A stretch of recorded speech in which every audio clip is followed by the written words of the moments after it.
Are AMD's Q4 earnings so good that we're going to need to run a welfare check on our fanboys over at Intel? We'll talk about that and more on today's show. What is going on, investors? Hopefully, guys are doing well out there. Time to talk about advanced micro devices, otherwise known as AMD. I tell you what, if you've held shares of AMD over the last year, you're having a party today because you're up 145%. That's even after the company saw its shares decline by over 3.2% during the regular trade. And after reporting their Q4 earnings after the bell, we're down another 2.5%. We'll go through all the revenues and the profits of the Q4, which came in at about $6.2 billion for AMD. That was about 10.7% growth year over year. They were in line on that profit side. They beat expectation on that revenue side. They also gave us guidance for the all-important first quarter as well. We'll talk about that and line that up with the expectations that were previously set by Wall Street. We'll go through the revenues over at AMD, see how the revenues are lining up with the profits and the expenses. We'll go through the different segments of business. Now, I know a lot of you guys are going to be like, well, you took a big fat dump on Intel just last week. I'm going to show you there are some things inside of AMD's report that is, again, reinforcing our feelings and our negative feelings about Intel. And I'll show them to you line by line. And we'll come over here and look at this from a technical perspective. You've just more recently broke to all-time highs on AMD. Anytime you break to all-time highs, pull up the chart of Apple, Microsoft, or Meta even, and you tend to do a back test back to the highs. That looks like what we're doing. We'll talk about AMD from a technical perspective. Now, those Q4 revenues, like I said, came in at $6.2 billion. We'll go through those here in a minute and show you the profits and the expenses. Now, we also got Q1 guidance.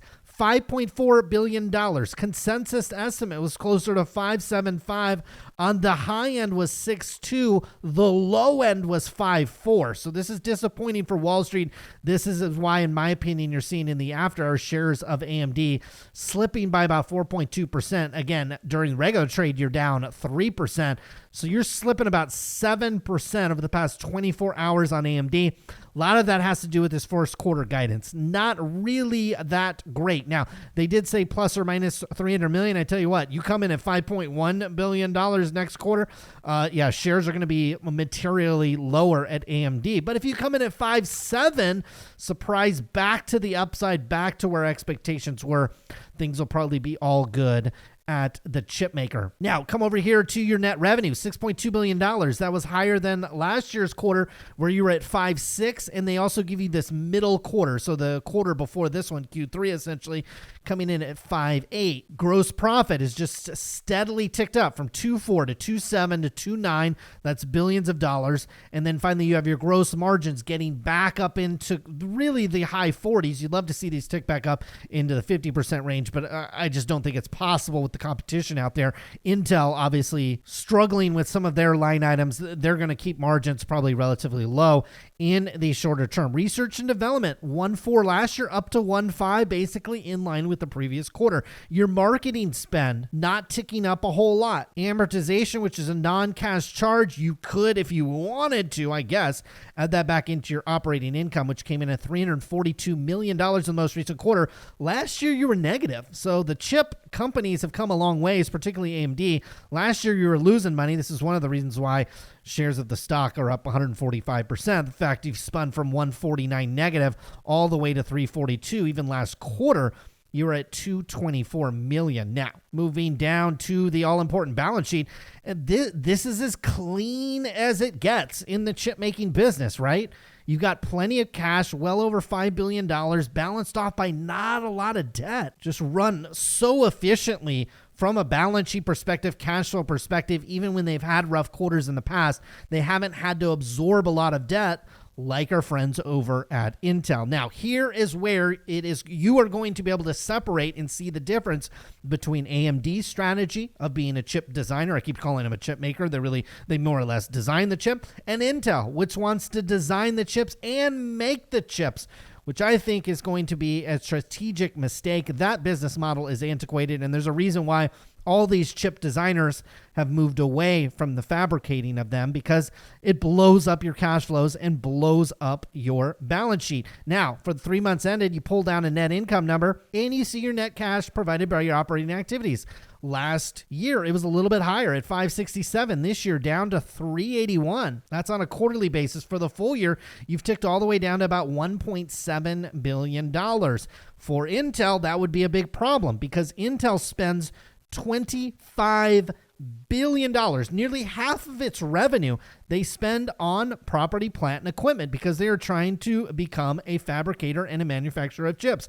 Look at AMD, purchase of property, plant, and equipment.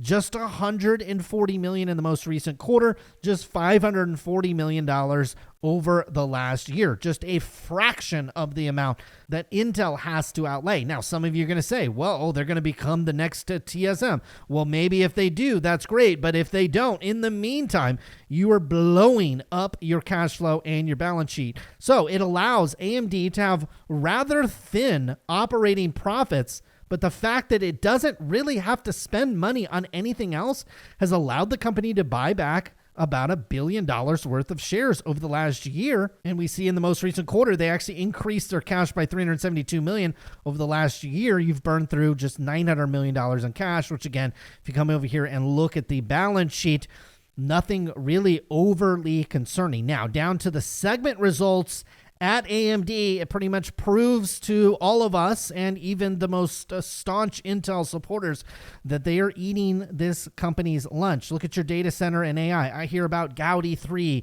Forest Lake, Forest Meadows, Yosemite, Big Trees. I hear about all these different chips that they have these code names for over at Intel. Well, guys, you know what matters is actually putting up results. $4.4 billion down to under $4 billion on data center and AI. Data center and AI, newsflash, Amber Alert for everybody out there. That is the hottest segment of business in all of Wall Street. And you see for over at AMD, it is ticked up from 1.7 all the way to 2.3, even quarter over quarter. You went from 1.6 all the way up to 2.3. Look at your operating income.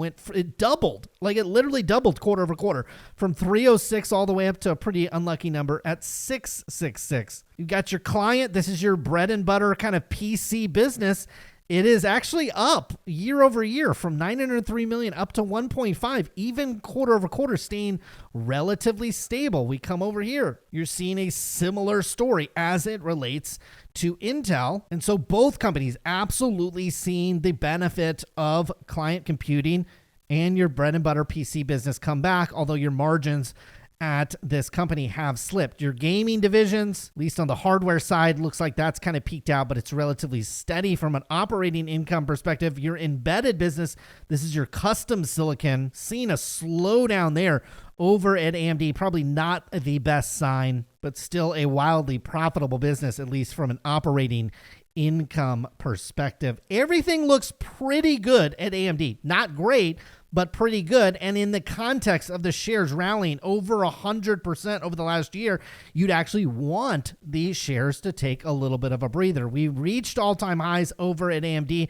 This was your signal, your news flash to take some profits, take some chips off of the table. And you've basically come back here and back tested the high that you made back here in February of 2021. Further drawdowns in AMD. I think you can start buying shares again south of 140 since you're coming back and retesting this gold line here. This gold uptrend line, as long as that doesn't get pierced, should remain intact. Company should find some footing here, push higher as Wall Street is expecting towards the back half of the year a reacceleration. And this will be key with AMD. If you don't reaccelerate revenues back into the mid-teens and low 20s towards the back half of the year, well, I tell you what, that rebound that I just showed you on the technical chart probably won't materialize, and you'll actually probably do one of those. The chip making business is a great way to get rich in Wall Street, but my opinion, you want to take profits on these chip makers. Don't get married to them. These are not your children. You can in some shares every once in a while and put some profit and loss on your statements. Hopefully, guys, enjoyed today's video. Be back again with more. Good luck with your investments.